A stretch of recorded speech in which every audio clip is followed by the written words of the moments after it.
Nintendo is no stranger to being the owner of consoles that sparked a lot of artists' passion for creating. I feel like there were a handful of art programs that had an impact on a very niche group of people who just happened to have a Nintendo console around the time the programs came out. When making this video, I noticed that the Nintendo Switch has many third-party art programs available, so these videos will be split into two parts, kind of. This video will be talking about the history of art programs on Nintendo consoles to sort of catch up on how they've evolved or possibly even stay the same. I definitely missed some. There's so many little art programs that Nintendo had on their consoles, so if I did, just mention them in the comments, I guess. But where else is better to start than the SNES?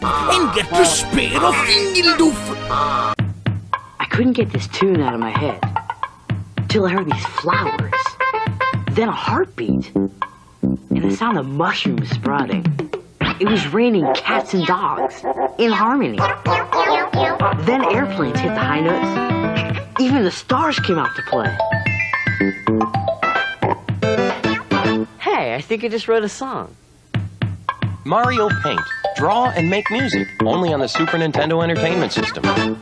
It all started with Mario Paint in 1992 on the Famicom, or just the SNES. It came packaged with the Super NES mouse, which looks super uncomfortable for today's standards, by the way. It was also developed by Intelligent Systems, which most people know now as,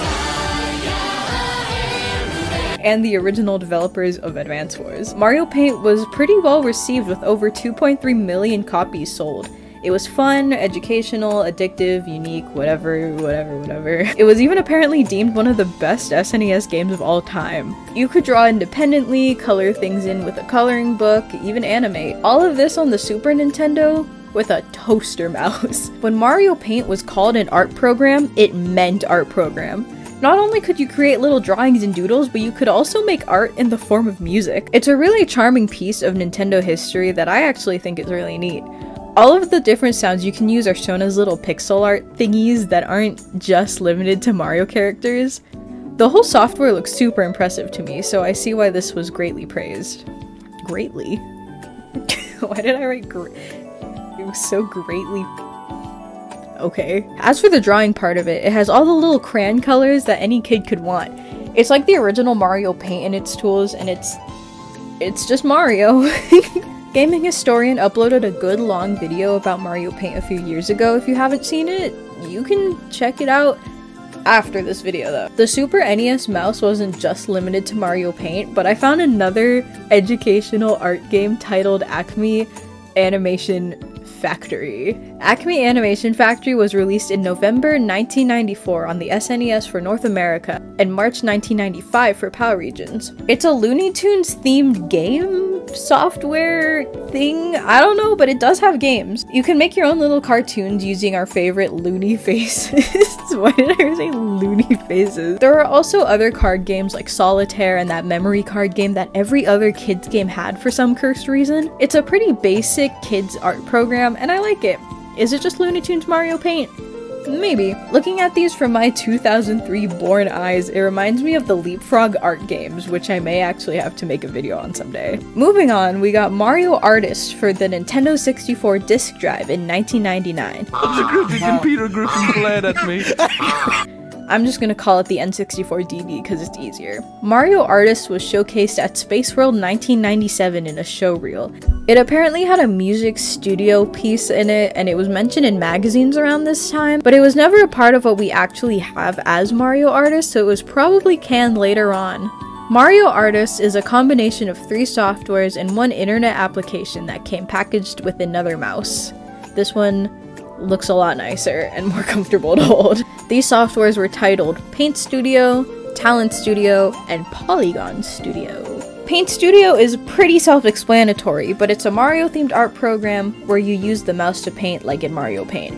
It also included a lot of fun stock art from Pokemon Red and Blue, with every single Pokemon at the time, by the way, Diddy Kong Racing, Banjo-Kazooie, and a lot of whatever, blah blah. It has 3 modes: 2D Paint, Animate, and 3D World. In 2D Paint, it's more like the Mario Paint-like stuff with the traditional art program thingies. It's Mario Photoshop. There are stock images you can plaster all over the place and doodle it. It's pretty fun. I found this tweet by @LuigiBlood on Twitter that says you can also use the Game Boy camera directly or even use saved pictures with it. Animate is also self-explanatory, but it uses the flipbook type animation, which also reminds me of the Leapfrog days. LuigiBlood's thread brought up some more interesting things I wanted to share, like how you can import your animations into SimCity 64. And if you use the name file correctly, you can import them as a citizen in your town. In 3D World, you can choose from a few funky looking worlds and retexture some of the creatures you see. That's kind of it. Talent Studio, if I remember correctly, was sort of the first light bulb into Meme Maker. You could create these characters called Talent, which looks super impressive by the way. Too bad the Nintendo 64 DD died. You can mess with their textures and shit, it's super weird. You can make little movies with these characters, make them do whatever you want. It's like Tomodachi, but Movie Maker? A little irrelevant though, so let's move on. Polygon Studio is actually pretty rad. You could mess around with 3D models from N64 games, whether it be painting them, adding new assets to them, whatever your heart desires, even if it's making them look goofy as hell. Mario Artist looked really awesome and a great way to showcase what the N64 DD was capable of. So many creative ideas were shown here, and it's genuinely sad that this thing took a hit. I couldn't really find any more art programs that were relevant around the GameCube era, so that's kinda lame. The Wii, however, while not Mario themed, got uDraw by THQ in 2010. uDraw was also released on the PS3 and 360 a year later. The uDraw was a weird one. It had a good handful of games compatible with it and sold well when it first released. It had a pressure-sensitive stylus, and the Wiimote would connect to the side of the tablet like most modern drawing tablets. It has some funky menus and definitely looks like it's from 2010. It has everything you need and more, with mini games and even an art school mode, which is basically the Art Academy games, except Art Academy released a year before on the DS, which we will get to. The uDraw reminds me of an early Wii U gamepad in the way that the gamepad can be used to do pretty much everything the uDraw set out to do. You could even play games with this thing. Anton Retro also has a good video on the uDraw where he goes through all the games and the software, pretty much where a good chunk of this information is coming from. If you want to know more about the games and how weird this thing is, just watch the video, I'll link it below. Moving on, we got the DS, DSi, and 3DS family of systems, which absolutely spawned a wave of art software. The Art Academy games, which were step-by-step guides on how to draw and were probably some of the coolest ways to use the DS as an art tool. Inchworm Animation, an animation software that had a lot of neat tools but definitely got overthrown by we know who. Colors for the DS in 2007. I actually didn't know this released on the PS Vita, Android, and iOS as well, and it was on the DS only as a homebrew software. Flipnote Studio 3D is the 3DS sequel to Flipnote Studio. This also took the world by storm and spawned a whole other generation of animators. Butterfly Inchworm Animation 2, which I didn't even know released? That's pretty cool. Colors 3D for the 3DS.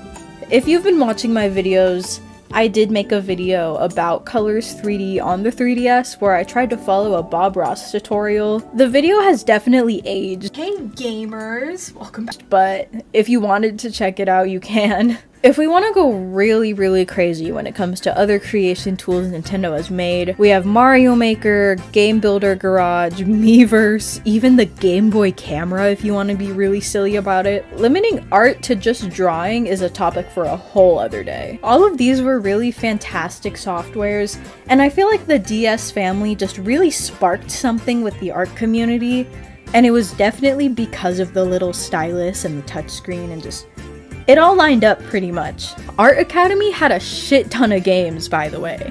We had Disney Art Academy, Pokemon Art Academy, there were Art Academy on the Wii U.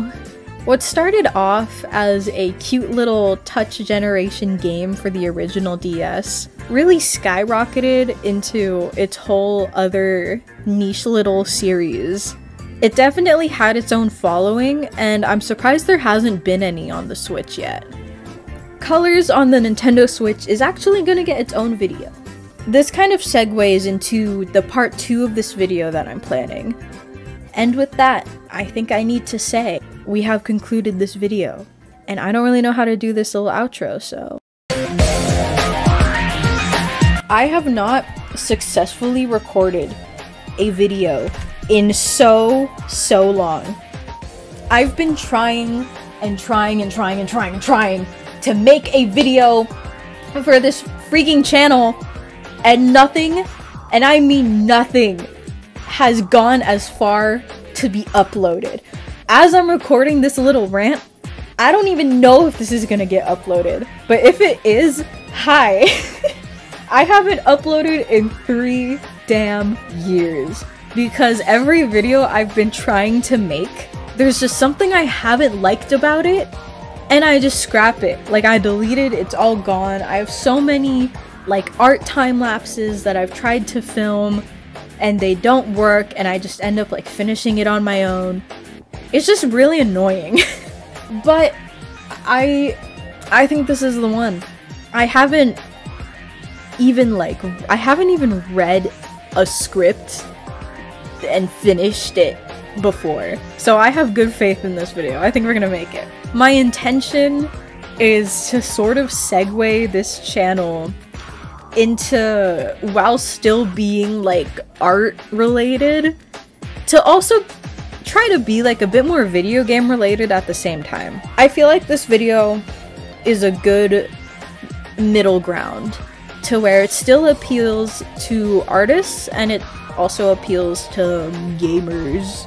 If you've been wondering where I've been, the last time I uploaded was during quarantine, and since then I have graduated high school. I'm about to be a sophomore in college. I run an Etsy shop that is nearing 1,000 sales. I post art on Twitter a lot, but as I'm filming this, Twitter's kind of dying, so I don't know how well that's gonna age. But I've definitely been wanting to make videos since I stopped making videos. I don't know how to end this video, so I hope you enjoyed it. And I will most definitely be back to make more, so I hope that you join me in wherever this channel goes in the future. And with that, goodbye.